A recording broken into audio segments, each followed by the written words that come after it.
So friends, welcome back to the finance forest. और आज आप सभी का स्वागत है। आज का जो हमारा टॉपिक है वो है मनी लॉन्ड्रिंग पे।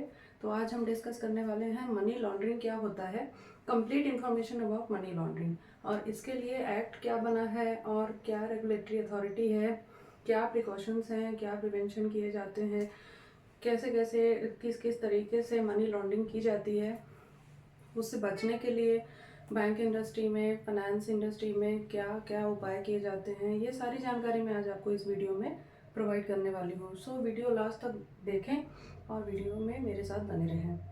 सबसे पहले दोस्तों जान लेते हैं कि मनी लॉन्ड्रिंग क्या होता है। First of all, money laundering के बारे में मैं आपको एक बेसिक सी चीज़ बताती हूँ कि जो पैसा अवैध तरीके से कमाया जाता है वो सभी ऐसी एक्टिविटीज़ जो कि इलीगल तरीके से की जाती हैं, जैसे कि स्मगलिंग हो गया, या गैम्बलिंग हो गई, या ब्राइबरी हो गई, घूस में लिए गए पैसे, या फिर बैंकिंग फ्रॉड भी होता है जिसमें कुछ इलीगल तरीके से लोन्स किए जाते हैं, उसका कमीशन आता है, that also consider as money laundering. ऐसे जो भी कमाई गई संपत्ति है वो सारी मनी लॉन्ड्रिंग के अंतर्गत आती है। आपको मैं बता दूं कि टैक्स की चोरी करने वाला जो संपत्ति होता है, जो टैक्स इवेजन का अमाउंट होता है, वो भी मनी लॉन्ड्रिंग में ही कंसीडर किया जाता है।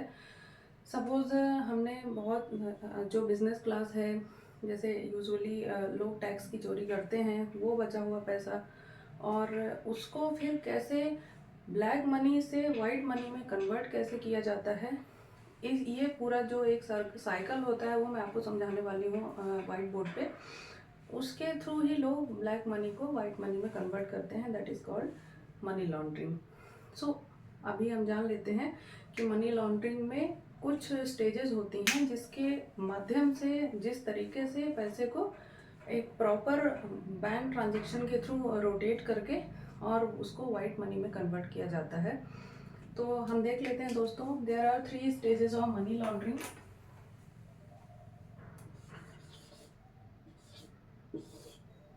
ML money laundering.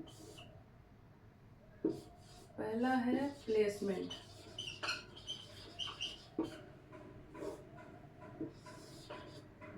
दूसरा है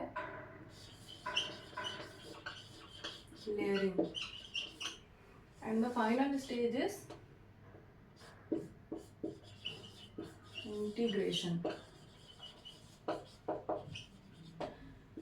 अब दोस्तों पहले वाले पॉइंट पे बात कर लेते हैं। पहला वाला जो पॉइंट है हमारा वो है प्लेसमेंट। प्लेसमेंट का मतलब है यहाँ से मनी लॉन्ड्रिंग का जो प्रोसेस है वो स्टार्ट होता है। The customer who are earning black money, they are going to the bank and they are trying to take some loans और take some investments through valid bank transactions. Like अगर मेरे पास suppose 2 crore रुपया है और मैंने उसको अवैध तरीके से कमाया है, मैंने आपको इस एग्जाम्पल्स भी बताया। अब ऐसा कमाया गया पैसा आप इसको वाइट मनी में कन्वर्ट कैसे करेंगे? आप जाएंगे बैंक के पास, लोन्स के लिए अप्लाई कर सकते हैं, म्यूचुअल फंड लेते हैं लोग, LIC, या रियल एस्टेट इन्वेस्टमेंट भी होता है, जहाँ से आपका जो ये ब्लैक मनी है वो through proper bank transaction valid हो जाता है। क्योंकि वहाँ पर आप अगर कोई प्लॉट खरीदते हैं या कोई अचल संपत्ति खरीदते हैं, वहाँ पर भी आप ये दिखा रहे हैं कि हमने इन्वेस्टमेंट किया हुआ है, तो ये हमारा पैसा इकट्ठा कहीं भी ऐसा अवैध तरीके का कमाया हुआ गवर्नमेंट को नहीं दिखेगा। तो ये सबसे पहला स्टेज होता है प्लेसमेंट। यहाँ पर सबसे पहले जो व्यक्ति होता है वो क्या करता है, बैंक जाता है, बैंक जाके वहाँ पर या तो लोन्स के लिए वो अप्लाई करने की बात करते हैं, या तो म्यूचुअल फंड्स लेंगे, या लॉन्ग टर्म कोई भी इन्वेस्टमेंट जहाँ पर उनका पैसा प्रॉपर बैंक में इंसर्ट हो जाए, चला जाए, और वहाँ से वो ये दावा कर सकें कि हाँ हमारा पैसा बैंक के थ्रू रोटेट हुआ है। अब हम देख लेते हैं लेयरिंग। लेयरिंग का मतलब यही है कि उस काले धन को हम एक प्रॉपर लेयरिंग कर रहे हैं उसके ऊपर। मतलब कहने का मतलब ये है कि हम किसी भी चीज़ का एक प्रॉपर उसको फॉर्मेट दे रहे हैं। जैसे कि 2 करोड़ रुपए मैंने कमाए, उसका हमने इन्वेस्टमेंट कर दिया म्यूचुअल फंड में, एलआईसी में, या तो हमने लोन ले लिया और मैंने अपनी लाइबिलिटी दिखा दी कि उल्टा मेरे ऊपर तो लोन है, तो मेरे पास तो अवैध पैसा या एक्स्ट्रा कोई भी जिसको अनआइडेंटिफाइड इनकम बोलते हैं वैसा तो कुछ है नहीं। तीसरा फाइनल स्टेज होता है दोस्तों इंटीग्रेशन। इंटीग्रेशन का मतलब होता है कि यहाँ से जो पैसा है, यहाँ से आके पैसा यहाँ पर वापस रोटेट होके वो इस व्यक्ति के पास पहुंच जाता है जिसने इस पैसे का रोटेशन घुमाया था purpose of money laundering. So integration में अब वो उस प्रोसीड्स को जो कि प्रॉपर म्यूचुअल फंड्स या रियल इस्टेट इन्वेस्टमेंट या फिर ऐसा कोई भी लोन है या कुछ ऐसा है जिस माध्यम से उन्होंने पैसे को लिया था, इन्वेस्ट किया था, उसी माध्यम से अब वो उस पैसे को विड्रॉ कर लेंगे और अपने पास रख लेंगे। इसका मतलब ये हो गया कि उसने अपने काले धन को वाइट मनी में कन्वर्ट कर लिया, प्रॉपर बैंक रोटेशन।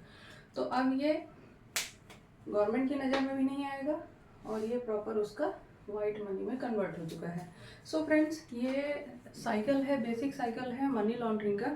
अब हम जानते हैं कि स्मर्फिंग क्या होता है। एक वर्ड आएगा सुनने में ज़्यादातर कि स्मर्फिंग क्या होता है। सो बड़ा एक ह्यूज पार्ट ऑफ अमाउंट है, उसको कुछ छोटे छोटे भागों में बांट दिया जाता है, जैसे ताकि लार्ज अमाउंट का कोई भी ऐसा किसी को शक ना हो। बैंकिंग में एक्चुअली एक रिपोर्ट होती है जो आरबीआई को भेजनी पड़ती है डेली की ट्रांजेक्शन्स में, जिसमें 10 लाख एंड अबव के जो भी ट्रांजेक्शन्स होते हैं उसकी रिपोर्ट भेजी जाती है। That is also considered under money laundering. Money laundering से बचने के लिए ये सारा जो एक वॉच आउट है, ये आरबीआई का ही एक गाइडलाइन होता है कि जिसके बड़े ट्रांजेक्शन है उसका कंटिन्यूसली बैंक्स को ध्यान रखना है। सो छोटे छोटे टुकड़ों में 2-2 लाख रुपए, 3-3 लाख रुपए ऐसा करके वो ट्रांजेक्शन करते हैं। That is called smurfing. दोस्तों, जान लेते हैं कि एंटी मनी लॉन्ड्रिंग एक्ट क्या होता है। एंटी मनी लॉन्ड्रिंग एक्ट के अंतर्गत ऐसे सारे उपाय किए जाते हैं, या एक गाइडलाइन है जो कि आरबीआई, सेबी और आईआरडीए यानी इंश्योरेंस रेगुलेटरी डेवलपमेंट अथॉरिटी के थ्रू रेगुलेट किया जाता है। और ये एक्ट बनाया गया है prevention of money laundering. So PMLA 2002। जी हाँ, मनी लॉन्ड्रिंग से बचने और बचाने के उपायों के लिए ये एक्ट बनाया गया है 2002 में, जिसे आरबीआई यानी reserve bank of India, securities exchange board of India, stock market regulator जिसे बोला जाता है, और इंश्योरेंस रेगुलेटर यानी आईआरडीए, तीनों को अथॉरिटी दी गई है। तीनों इस एक्ट को एम्पावर करते हैं, रेगुलेट करते हैं। अब दोस्तों जान लेते हैं कि पीएमएलए का रोल क्या है, इम्पोर्टेंस क्या है। दोस्तों, बैंक्स में सस्पिशियस ट्रांजैक्शंस को डिटेक्ट करने के लिए जो गाइडलाइन बनाई गई हैं, अब उनके एग्जांपल्स तो मैंने दे दिए हैं। मैं आपको वार्निंग साइन बताती हूँ कि कैसे किसी ब्रांच में रेड फ्लैग यानी वार्निंग साइन होता है किसी मनी लॉन्ड्रिंग एक्टिविटी का। दोस्तों, सबसे पहले अगर कोई कस्टमर सस्पिशियस है तो वो हैवी कैश या अमाउंट की बात करेंगे, फ्रीक्वेंट ट्रांजेक्शन्स करेंगे, बल्क में अकाउंट खुलवाएंगे, या फिर अपने फैमिली रिलेटिव्स के बारे में इंक्वायर करेंगे कि क्या हम उनके अकाउंट से ऐसा कर सकते हैं, या heavy large amount of investment. ऐसी सारी एक्टिविटीज़ जब भी आपके सामने आए तो आप तुरंत समझ जाइए कि ऐसा कुछ सस्पिशियस है जो कि मनी लॉन्ड्रिंग के अंतर्गत ही आता है। अब दोस्तों, मैं आपको बता देती हूँ कि प्रिवेंशन ऑफ मनी लॉन्ड्रिंग एक फ्रंट लाइन मैकेनिज्म है जो कि रिस्क डिटेक्ट करता है। किससे होने वाला रिस्क? ब्रांच में मनी लॉन्ड्रिंग से होने वाले रिस्क को डिटेक्ट करता है। अब दोस्तों, मैं बता देती हूँ आपको कि ऐसा क्या क्या कंपोनेंट हैं जो कि एंटी मनी लॉन्ड्रिंग के अंतर्गत बैंक्स में, फाइनेंस कंपनीज में बनाए गए हैं और उनका गाइडलाइन जारी किया गया है। दोस्तों, सबसे पहले नो योर कस्टमर, समय समय पर री-केवाईसी करना। कंपनीज अगर है, अगर रजिस्टर्ड कंपनी है, रजिस्टर्ड फॉर्म्स हैं, टाइमली ऑडिट करना, और रजिस्ट्रेशन मैंडेटरी है एंटी मनी लॉन्ड्रिंग में सभी कंपनीज और जो रजिस्टर्ड फॉर्म्स हैं उनका।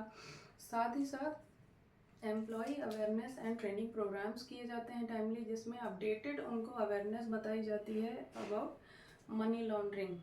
और इससे बचने के लिए अगर कोई सिचुएशन है, थ्रू केस स्टडीज़ उनको बताया जाता है कि आपको ब्रांच में कैसे अलर्ट रहना है और कैसे डिटेक्ट करना है कि अगर कोई रिस्क या फ्रॉड है। अगर मैं एग्जांपल की बात करूं तो बहुत सारे एग्जांपल्स हैं जिसके थ्रू लोग अवैध तरीके का पैसा कमाते हैं और उसको कोशिश करते हैं कि वाइट में कन्वर्ट करें, क्योंकि ब्लैक मनी को ज़्यादा देर तक कहीं भी स्टेबल नहीं किया जा सकता। इसलिए लोगों का सबसे प्राथमिक जो एक रिक्वायरमेंट होता है वो होता है या तो पैसे को बाहर भेजना या तो शिफ्ट करना, लेयरिंग एंड इंटीग्रेशन के थ्रू वाइट मनी में कन्वर्ट करके वापस फिर से अपने पास बुला लेना।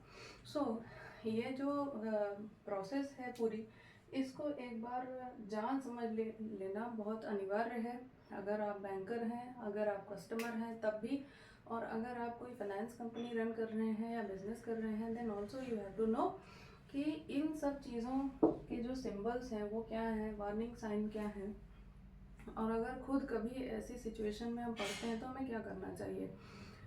कभी कभी दोस्तों आप फेस करते होंगे कि आपके कोई रिलेटिव हैं और एकदम से उनका कॉल आता है कि 20 लाख रुपीज़ या 15 लाख रुपीज़ आपके अकाउंट के थ्रू घुमा के और फिर निकालें ऐसा।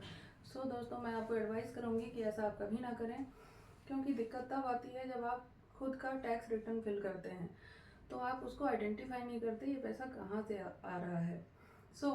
पैसा कहाँ से आ रहा है और कहाँ जा रहा है, इसी पूरे रोटेशन को गाइडलाइन के अंतर्गत पीएमएलए रेगुलेट करता है, और पीएमएलए को रेगुलेट करते हैं आरबीआई, सेबी एंड आईआरडीए। दोस्तों अब मैं आपको बताती हूँ कि डिटेक्ट कैसे करते हैं कि किसी बैंक में मनी लॉन्ड्रिंग का कोई केस हो रहा है। एकदम से कस्टमर आते हैं और लोन्स लेने की बात करते हैं, फंडिंग बताते हैं, या फिर वो डाउन पेमेंट ज़्यादा करते हैं, या रियल एस्टेट में बहुत सारा उनका इन्वेस्टमेंट है, या फिर चेक के थ्रू या बैंक ट्रांजेक्शन्स करते हैं। कोई भी अकाउंट अगर न्यूली ओपन हुआ है, specially guidelines are there from RBI, then quick watch out to that particular current accounts and saving accounts. There are some if large transactions are going on. अब इसमें ऐसा है कि अगर आपने सेविंग अकाउंट के थ्रू, आपको भी पता होगा कि सेविंग अकाउंट में ट्रांजेक्शन्स की लिमिटेशंस हैं। ट्रांजेक्शन लिमिट में ही कर सकते हैं, या तो विड्रॉल या तो क्रेडिट करना। उस ट्रांजेक्शन की लिमिट को क्रॉस कर जाना, या फिर ऐसे कुछ ट्रांजेक्शन्स जो हैवी होते हैं और 15 लाख 20 लाख या 10 लाख से ऊपर का कोई भी ट्रांजेक्शन विद इन वीक होता है और सेम अमाउंट निकाला जा रहा है, डाला जा रहा है, आपको वो चीज़ फील्ड पे जाके और पता करनी है। पर्टिकुलर स्टेशन जहाँ पर ऑफिस का है वहाँ पर जाके पूछें, वेरीफाई करें। कस्टमर ड्यू डिलीजेंस वही होता है कि जो भी पर्टिकुलर कस्टमर है उसका वेरिफिकेशन किया जाता है। और इम्पॉर्टेंट इसलिए है एंटी मनी लॉन्ड्रिंग कि अगर बैंक फ्रॉड में फंस जाते हैं बैंक को भी हैवी फाइनेंशियल लॉसेस हो सकते हैं। जैसे कि अगर मान लीजिए कि फ्रॉड होता है, अब अगर आप सभी को पता ही होगा कि नीरव मोदी का केस कैसा था, वो मनी लॉन्ड्रिंग का ही केस था। उसने बहुत सारी शेल कंपनीज बनाई थी, अवैध तरीके से उसने बैंक्स में एंट्रीज कराई थी और कुछ बैंक एम्प्लॉयज़ के थ्रू वहाँ पर ये सारा जो घटनाक्रम है वो संभव हो सका। ऐसा बहुत सारा जो भी बैंक का भी स्टाफ होता है उसके थ्रू भी सपोर्ट मिल जाता है। ऐसा कुछ काम नहीं करना चाहिए, क्योंकि करियर भी ख़राब होता है और दूसरा रेपुटेशन आपकी और बैंक की भी ख़राब होती है। Reputational risk is also affected. दोस्तों मैंने आज के इस वीडियो में आपको money laundering, anti money laundering and prevention of money laundering act के बारे में पूरा समझाया है, और ये वीडियो स्पेशली इम्पोर्टेंट है बैंकर्स के लिए। और साथ ही साथ मेरा ये भी रिक्वेस्ट है कि अगर ये वीडियो आपको पसंद आया हो तो आप चैनल को सब्सक्राइब कीजिए और लाइक एंड शेयर कीजिए और हमारे साथ बने रहें। Thank you so much.